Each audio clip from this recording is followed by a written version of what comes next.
പലപ്പോഴും നമുക്ക് പ്രശ്നങ്ങൾ ഉണ്ടാവുക മാത്രമല്ല, പ്രശ്നങ്ങളിൽ നമ്മൾ തെറ്റിദ്ധരിപ്പിക്കപ്പെടുകയാണ്.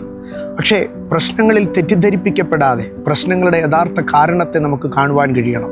തൻ്റെ ജീവിതത്തിലുണ്ടായ രോഗത്തെ നോക്കി പൗലോസ് അപ്പോസ്തലൻ പറയാണ്, ഇത് രോഗമല്ല, പകരം ഇതൊരു പിശാചിൻ്റെ ദൂതനും അവൻ്റെ ശൂലവുമാണ്.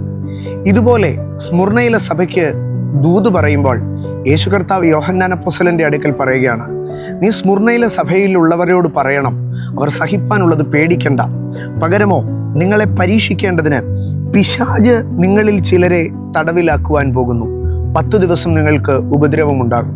യേശു കർത്താവ് യോഹന്നാനോട് പറയുകയാണ്, സ്മുർണയിൽ നീ ചെന്ന് പറയണം, പിശാച് നിങ്ങളിൽ ചിലരെ തടവിലാക്കുവാൻ പോകുന്നു.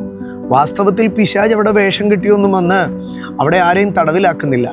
ചരിത്രം നാം പഠിക്കുമ്പോൾ സ്മുർണയിലെ സഭയ്ക്ക് ആ കാലഘട്ടത്തിലുണ്ടായ ഉപദ്രവങ്ങളും അവരെ തടവിലാക്കിയത് മുഴുവനും റോമിലെ ഗവൺമെൻറ് ആയിരുന്നു, റോമൻ ഭരണകൂടമായിരുന്നു. പക്ഷേ റോമൻ ഭരണകൂടം അവരുടെ മുൻപാകെ തടവറകളെ ബലപ്പെടുത്തി അവർക്ക് പീഡനവും ഉപദ്രവവും അഴിച്ചുവിട്ട് അവർക്കെതിരെ തിരിയുമ്പോൾ ദൈവം സഭയോട് പറയുകയാണ്, നിന്നെ തടവിലാക്കുന്നത് റോമക്കാരനല്ല, നിന്നെ തടവിലാക്കുന്നത് ആ ഭരണകൂടമല്ല. ആ ഭരണകൂടത്തിൻ്റെ പിമ്പിൽ, ആ മനുഷ്യൻ്റെ പിമ്പിൽ ഒരു ദുഷ്ടശക്തിയുണ്ട്, അവൻ്റെ പേർ പിശാച് എന്നാണ്.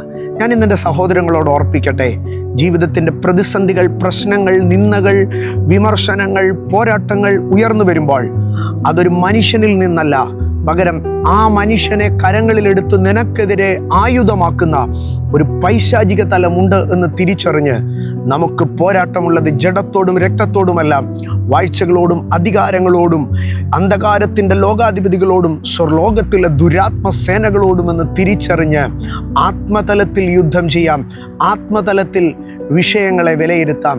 അവിടെയാണ് ഒരു ദൈവമനുഷ്യൻ വിജയിക്കുന്നത്. God bless U.